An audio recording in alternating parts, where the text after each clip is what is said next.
Good morning student. मैं आलोक कुमार शर्मा, आपका Sanskrit teacher.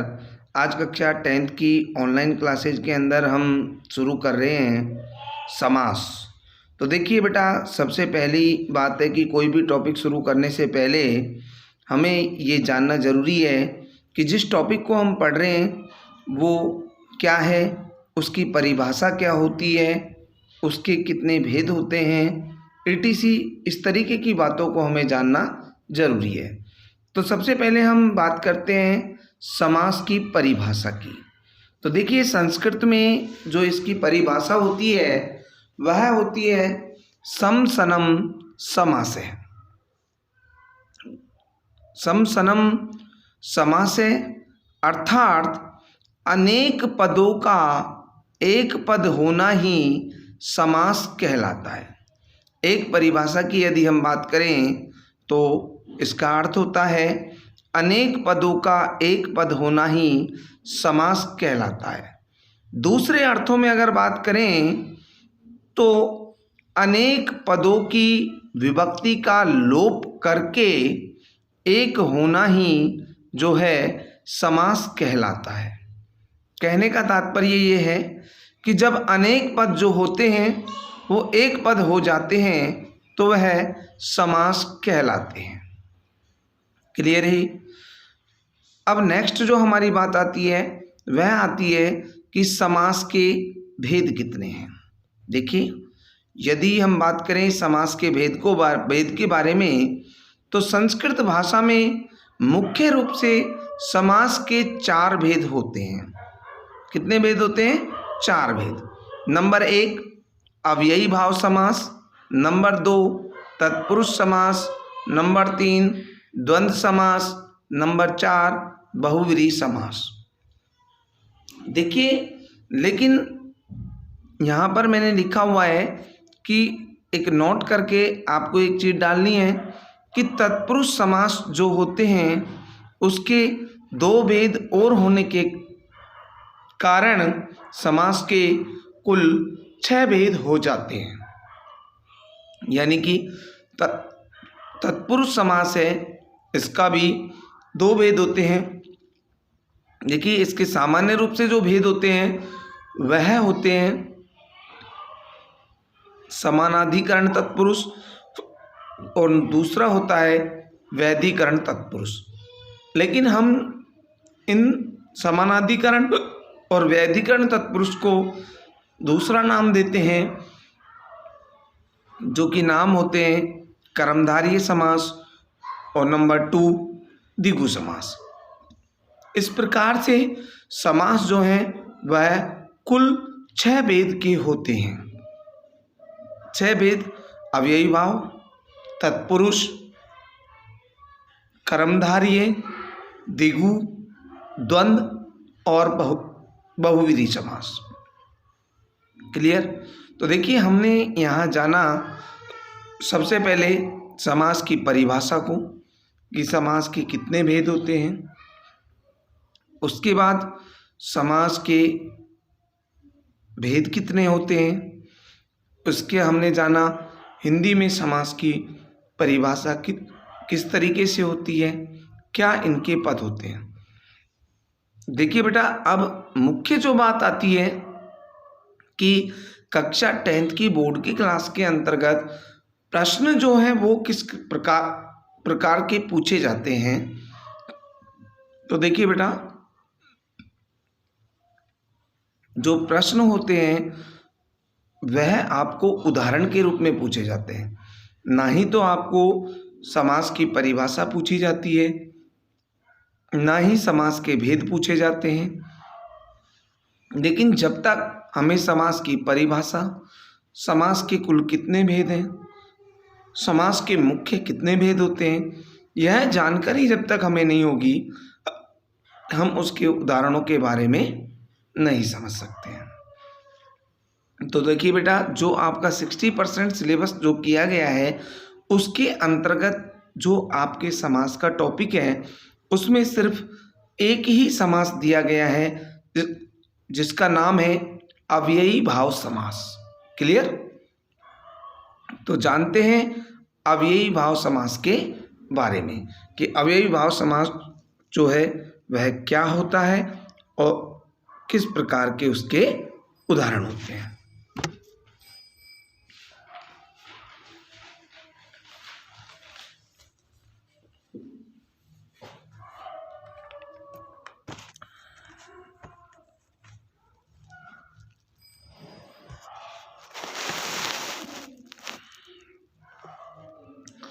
तो देखिए बेटा, अवयवी भाव समास, देखिए सबसे पहले हमें इसे अवयवी भाव समास जो है, इस समास की हमें सबसे पहले इसके बारे में जानना होगा कि यह जो अवयवी भाव समास है इसमें क्या क्या बातें होती हैं। तो नंबर 1 पॉइंट जो है इसका, इस समास का पहला पद अव्यय तथा दूसरा पद संज्ञावाची होता है। यानी कि इस समास का जो पहला पद होगा वह अव्यय शब्द होगा और दूसरा पद जो होगा वह संज्ञावाची शब्द होगा। क्लियर। नंबर 2 की बात करते हैं। इस समास का पहला पद प्रधान होता है, अर्थात पहला पद इसमें अव्यय होता है, तो अव्यय शब्द की यहाँ पर प्रधानता होती है। और जब हम इसका समस्त पद बनाते हैं तो उस समय संपूर्ण पद या जिसे हम समस्त पद कहते हैं वह संपूर्ण पद ही अव्यय हो जाता है। क्लियर। पॉइंट नंबर 3 के बारे में बात करते हैं कि यह समास प्राय नपुंसकलिंग एक वचन या स्त्रीलिंग एक वचन में होता है। क्लियर। यानी कि यह समास के जो भी उदाहरण आएंगे वह सभी के सभी जो है वह नपुंसकलिंग एक वचन में होंगे या फिर स्त्रीलिंग एक वचन के अंतर्गत होंगे। नंबर 4 पॉइंट की बात करते हैं कि जब भी आप अवयवी भाव समास के उदाहरण करेंगे तो जब भी प्रति उपसर्ग जो आएगा उसके योग में संज्ञा शब्द को हम 2 बार लिखते हैं और उसके बाद में हम प्रति लगाते हैं। क्लियर।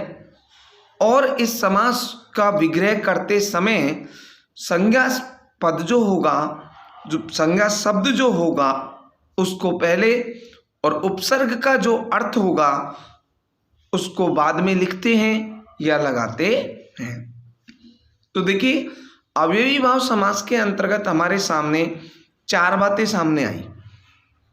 नंबर पहली, इस समास का जो पहला पद है वह अव्यय होता है और दूसरा पद संज्ञावाची होता है।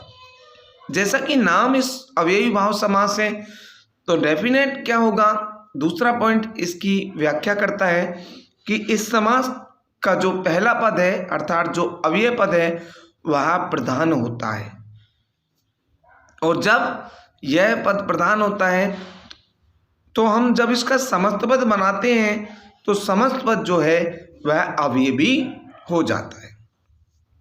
यह समास जो है तीसरे नंबर की बात करते, यह समास प्राय नपुंसकलिंग एक वचन के अंतर्गत होता है या फिर स्त्रीलिंग एक वचन के अंतर्गत होता है।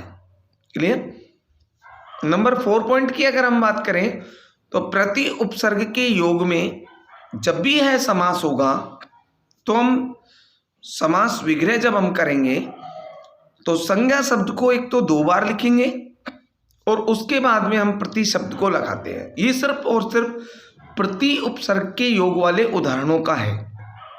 और इस समास का विग्रह करते समय संज्ञा शब्द को हम पहले लिखते हैं और जो उपसर्ग का अर्थ होता है प्रति, उसे हम बाद में लिखते हैं। क्लियर बेटा। तो देखिए यह था आपका अवयवी भाव समास।